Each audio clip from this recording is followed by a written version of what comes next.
What are the consequences of disobeying one's parents? Well, usually it's a smack, isn't it?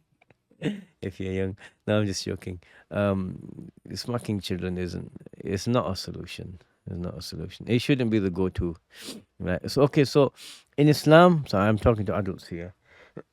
If you're younger, then yes, your parents are likely to be to know and what's better for you than you are. Someone with some life experience and deen experience is likely to know more about life and what's better than someone who isn't. But anyway, someone who's an adult, you do not have to obey your parents in Islam. You have to respect them and show them kind treatment. Now, there's a big difference here, right? You have something in your life, right? For example, you have a car, and your dad doesn't like Japanese cars. He likes the sturdy German ones, and he says you sell this car, buy a German one.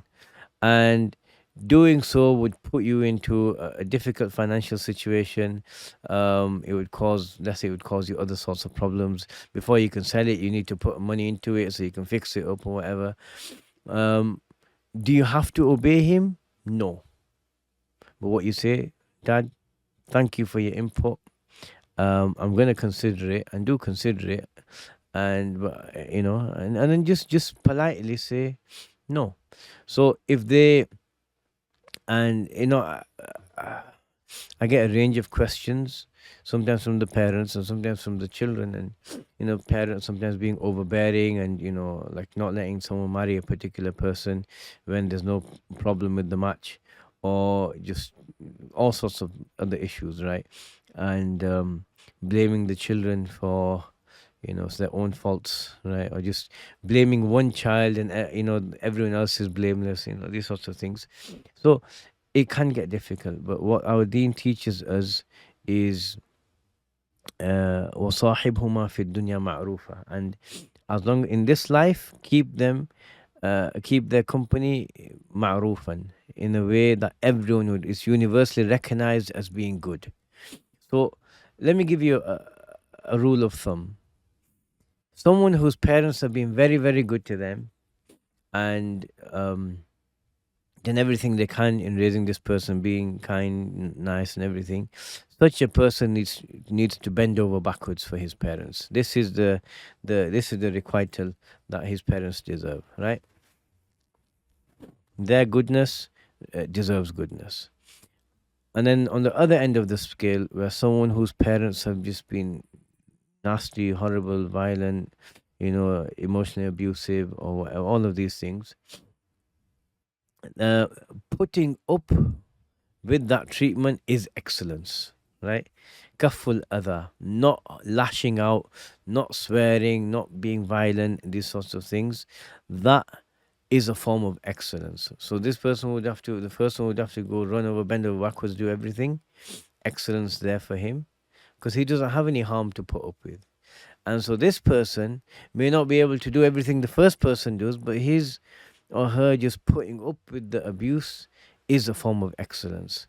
So bear that in mind and do what you can. If they start getting angry, if they start getting, abusive, just you can leave the situation. Like if you're in the room, you can leave the room.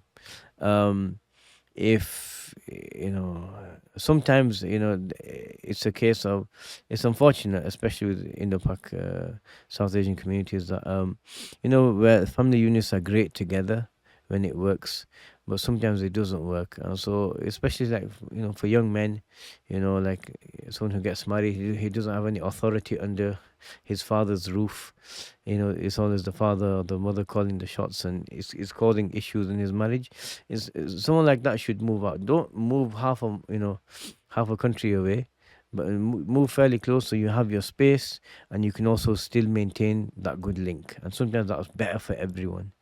But bearing in mind, so bear that in mind. Someone whose uh, parents were excellent, they should do more.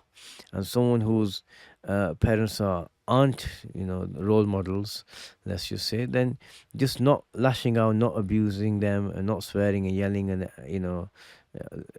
anything like that. Just you can keep yourself safe from the harm, But just putting up with it, and as long as you're not getting hurt, like where it's actually affecting you in a really severe way, then you keep doing this and you'll see a lot of good from Allah subhanahu wa ta'ala. Do you have to obey them? No.